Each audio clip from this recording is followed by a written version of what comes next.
Hello children, welcome to your English grammar lesson on direct and indirect speech part 4.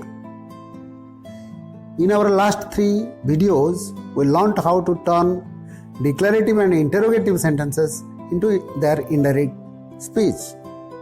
Here, in this class, we will learn how to turn imperative and exclamatory sentences into indirect speech. Let's begin with the changes in imperative sentences. Now, look at the example box 1.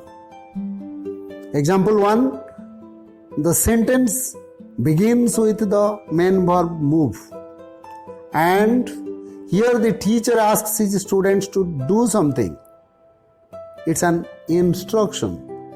So its indirect is the teacher asked the students to move out of the class silently.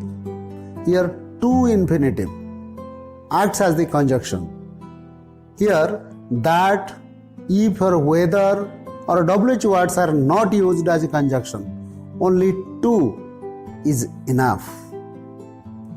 Move becomes to move.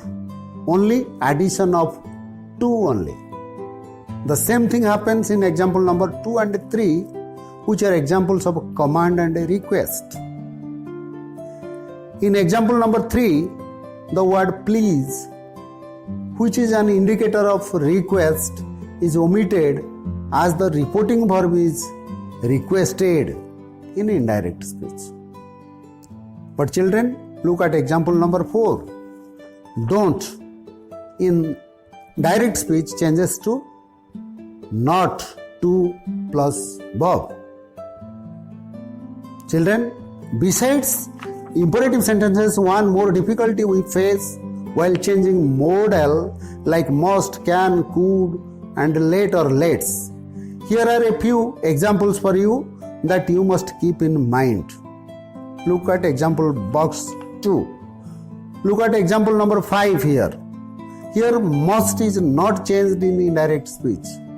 But in example number 6, must is changed to had to, because here must is used in the meaning of necessity. But in example number 7, must is changed to would have to, because here must implies self-imposed obligation or a natural action. There is no imposition from outside.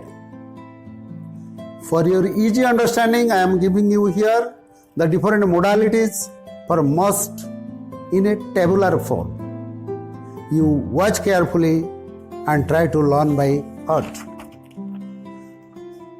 Okay children, now our final item is to change of exclamatory sentences in box 3.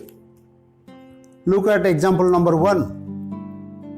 Here command quotation mark are replaced by conjunction that. Unlike declarative sentences, that is mandatory here. You cannot drop it. But children, one thing is very important here. The semantic part or meaning part of the sentence is very important. Here, most often conjunctions are not required to use. Look at other examples except example number 6. No conjunctions are used in the reported speech. Here the choice of a reporting verb matters.